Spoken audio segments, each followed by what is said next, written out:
Maybe you've activated more than one. So I am currently in the process of learning to play Combat Commander.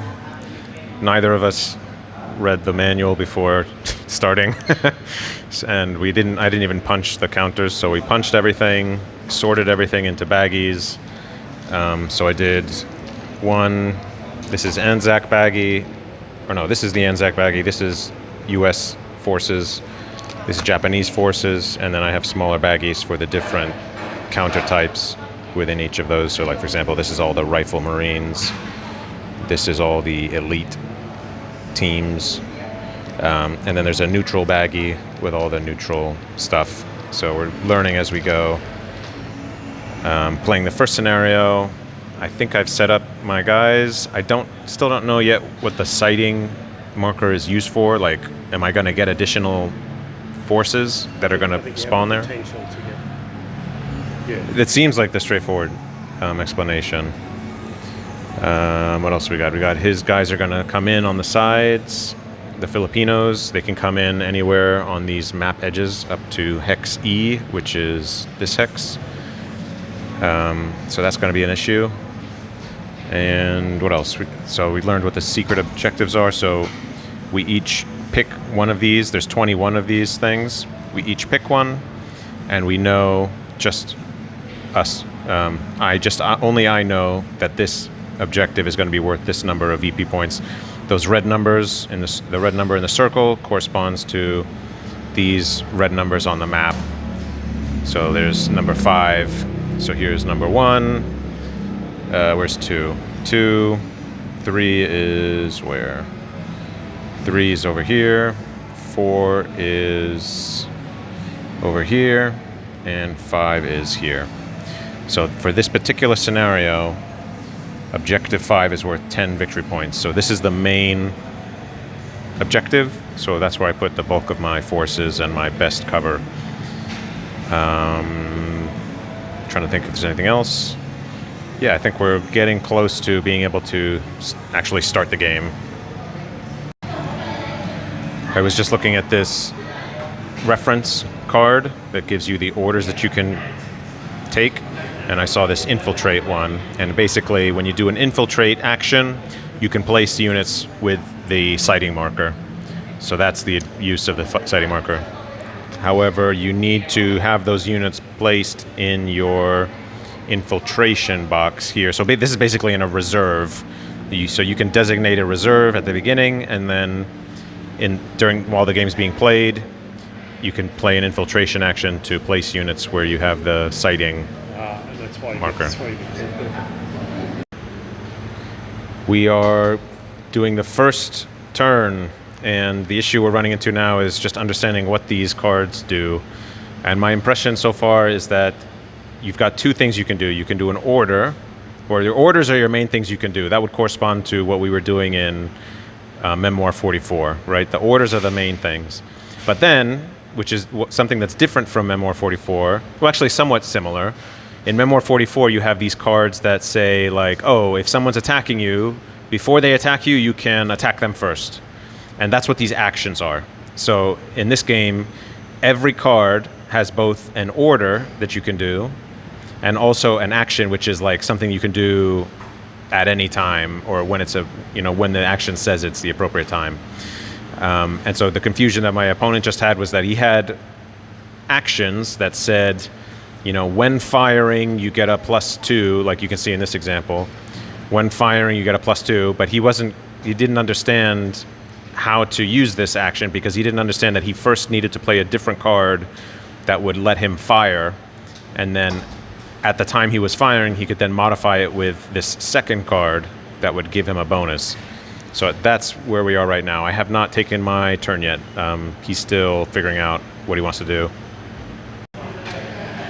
I wanted to have my battalion gun, my infantry gun, fire at his medium machine gun, but now he pointed out that we think that in grass you're limited to a line of sight of 3 hexes.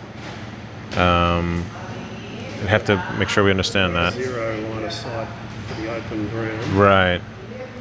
And the other thing I'm thinking about is if I need to activate a leader in order to activate units, then does that mean that these units are placed too far away from my leader? Do I have to... I think you can only activate them individually unless you activate the leader and then... Okay, right, yeah. So I can still activate each individual squad. I think so. Right, okay, so that makes sense. So just keeping them close to the leader just lets me do them all at once, which is not what I want to do since I'm defending. Okay. So it seems like there's still no reason for me to fire because I don't have line of sight to anything if these things are blocking line of sight.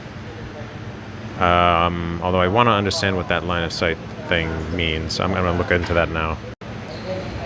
I'm looking at the manual now, and the rule about line of sight and hindrances is that the way that you look at this chart is you draw a line from your guy to the target, and you take the single largest hindrance along that whole line, and that is the number by which you you reduce some roll.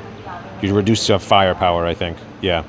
Yeah, so you take the single largest hindrance along the line of sight, and that you reduce the firepower by that amount. So in this case, the single largest hindrance is 3, and so I would reduce my firepower by 3. I believe that's how it's done. Okay. When a fire order is announced, at least one of the units to be activated. We just did our first attack, which was my battalion gun shooting at his hex over here. And we followed the fire attack procedure, which is here. And so basically, I played my card to do the fire order. And then, I don't remember what those are for. And then I had to, what I had to do is I had to draw another card and multiply the two numbers together to see if I was able to hit him. No unit might be activated more than once per turn. Okay, right. So then I multiplied the two numbers together, and that result has to be greater than the range. Is it the range? Yeah. Yes, for Right. ranging shot. And then hindrance does not come into play there. Not Or no, for it the- does. Not for the ranging. For the ranging shot it does. Yeah.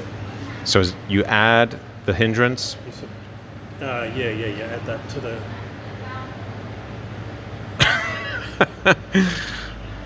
Or no, You add it to your dice roll. but then the dice roll has to be greater than? Yeah. Okay, I have to Okay. refresh my memory. Yeah. No. It's just occurring to me that I think the way to win this scenario as the allies is when you get these guys coming in, you want them to come in right on these hexes that have the Japanese forces and then put them into melee. And then I think once they're in melee, they can't shoot at anything outside of that hex. So that would be the time at which you would rush forward with these other units to try to seize this ground. And then once you have that ground, then you can go for the actual final objective. So at least that's my reading of it. So I think as the Japanese, you want to avoid that happening. So maybe keep these guys away from those side hexes to prevent that from happening. Maybe keep them all at these hexes here at the objective. No? Well, that's still my Yeah. turn. All right. Well, if you're done telling me to wait, Yeah. I'm going to revive all 5 of those units. Oh god. So yeah, he did it. He tried to move his guys out, and then I did attacks with all my guys, and I broke all his units. But looks like he's going to be able to revive them. Run or strafing run. So I'm just realizing that I made a mistake previously because he had this revive card that he used to revive all of his units to not be broken. And my mistake was that I had 3 fire cards. I fired with this unit to no effect. I fired with this group, which broke this squad and the leader. And then I had this medium machine gun. And I did not attack this group again because I thought that it would have no effect. I thought, well, I looked at this chart. The only thing that I can do is break the unit, but the unit's already broken. So instead, I attacked this unit, and I broke that unit.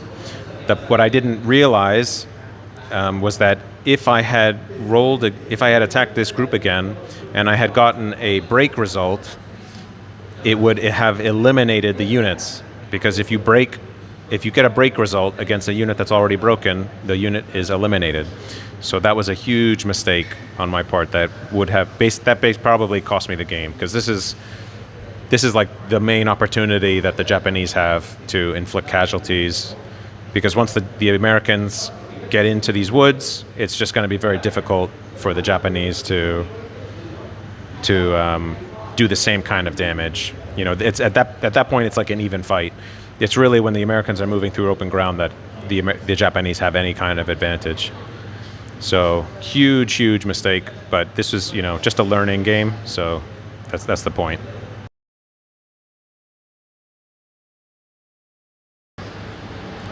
This is our second day playing Combat Commander. We've restarted this scenario because we have learned more about the rules. So that's his setup. He's got his medium machine gun on his right with his sergeant, and then he's got his 4 squads on his left. I've set up a little bit further back. I didn't put a squad here or here because I'm concerned about his guerrilla units that are going to come in over the next 3 turns. So they can come in on any board edge, I think up to E, and this is E, so all along that board edge. So I'm mainly concerned about them coming in on these woods hexes and also on this hex or that hex. So I'm thinking it maybe makes the most sense to set up a little bit further back. However, the downside here is that I'm concerned about being too concentrated and being vulnerable to artillery. So that made me think, well, maybe I should just keep my guys out of this hex and keep them in the infiltration boxes so that I can bring them in later and not be vulnerable to artillery. But then if I do that, then that makes it easier for him to rush up his guys into the woods. So there's like a trade-off between all of these different ways that he could make things difficult for me. So we're gonna see what happens. We just had our first ever random trigger event on a card, which is this red thing in the corner that you see there.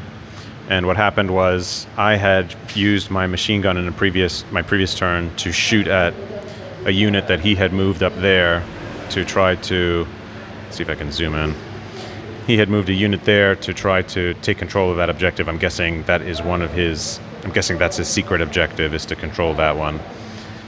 Or maybe I think he gets a victory point for it regardless. But he had moved a squad there. I shot at it with my medium machine gun. And then when he got this random event, he was trying to get a radio to use against me. And that die roll for the radio had an event trigger.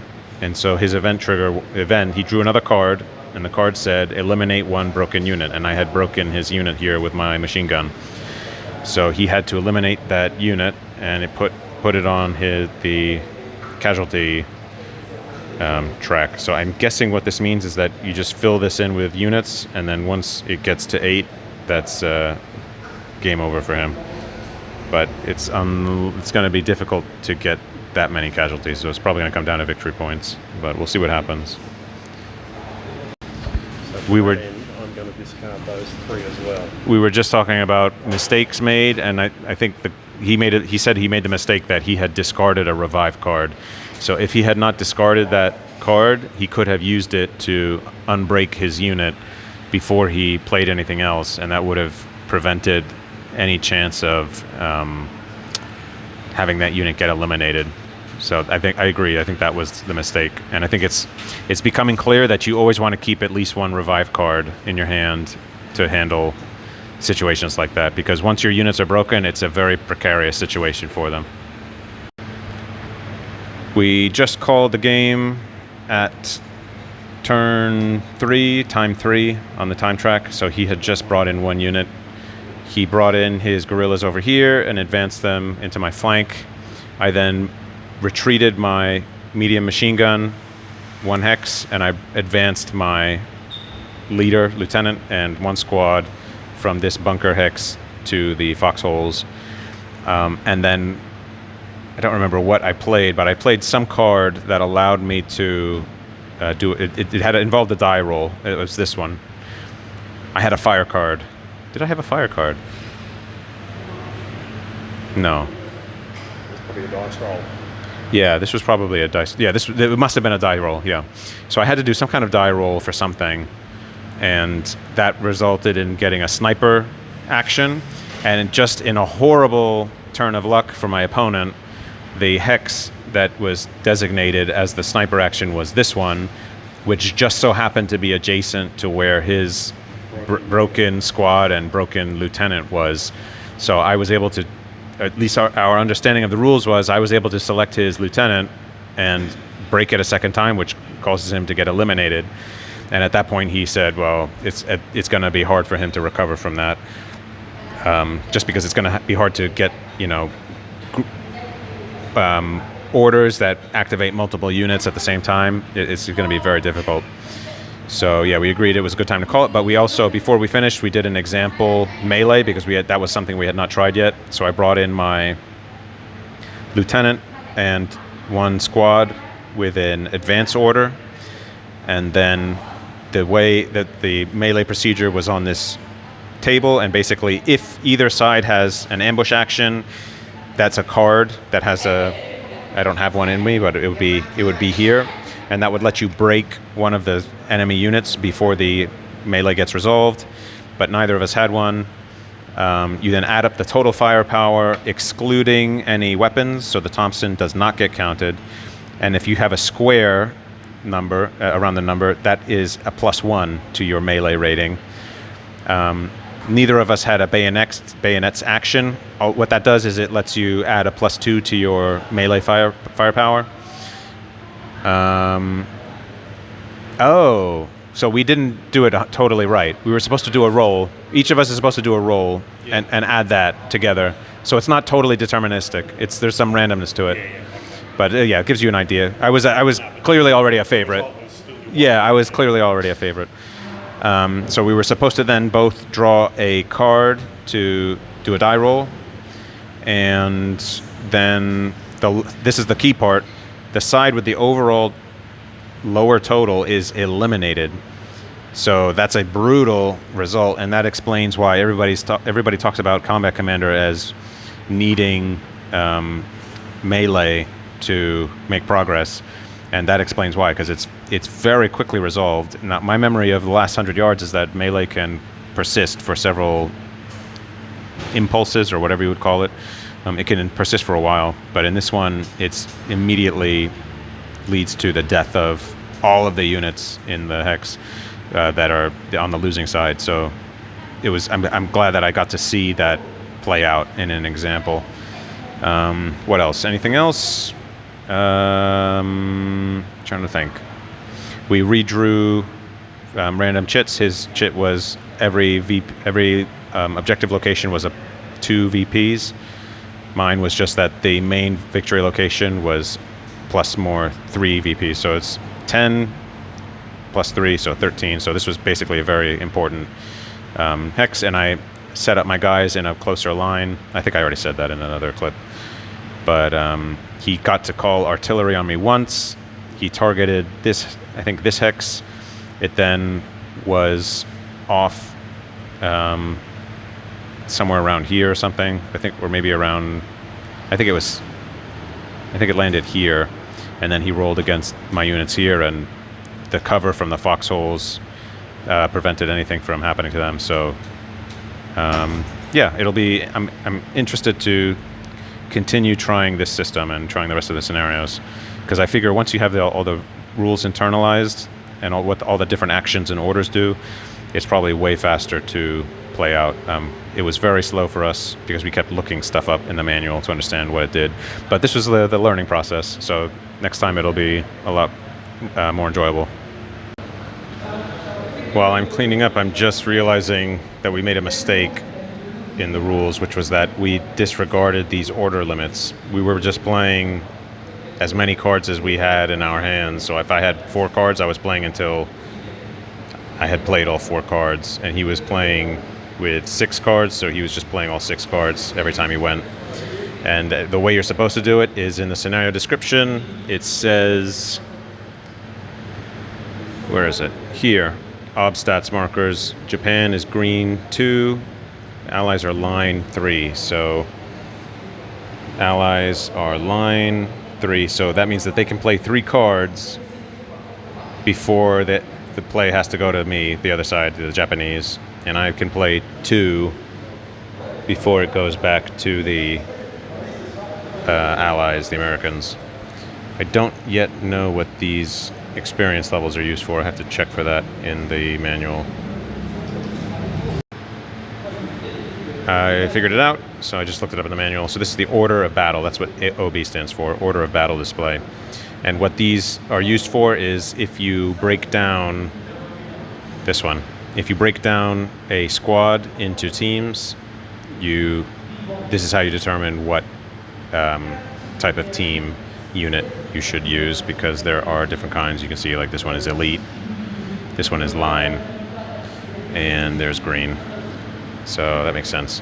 We didn't do any breaking down of squads, but maybe that's something to try for next time. I just spent a few minutes trying to hunt down in the manual where it talks about the breaking down of squads into teams, and apparently there's just one particular event that can happen during a die roll, which gives you the option. The event is called deploy, and it gives you the option to break down one of your squads into 2 teams. So it's kind of surprising, given the prominence of this on this turn track or play rate, that it seems like it's not going to be used that often, whereas the order limit is of course very important. So I just thought that was interesting. So final thoughts. I just finished packing up all the counters. I gotta poke a hole in this one. Yeah, I just finished packing up all the counters. Just wanted to give final thoughts, just because I just finished playing this. This feels kind of gamey, like kind of like Magic the Gathering, where you're just playing cards, and it's kind of always a constant surprise of like, oh, I have this thing that I can do that you didn't know about.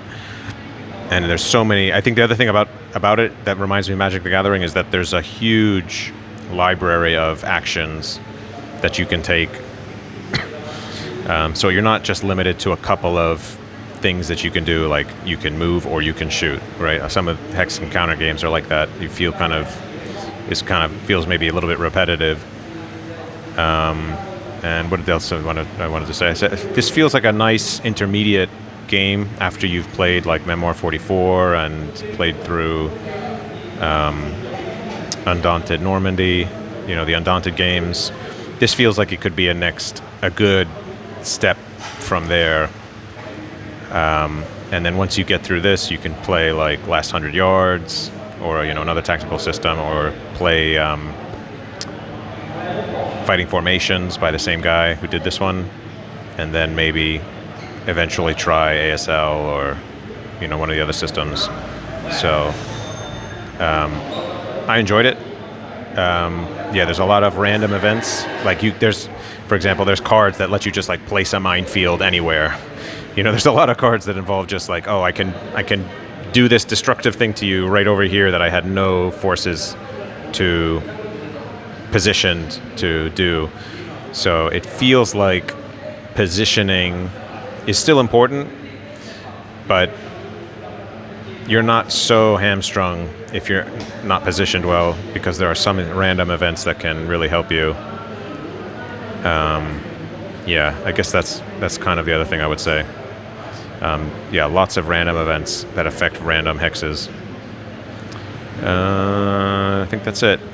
Yeah, so yeah, that's it for now.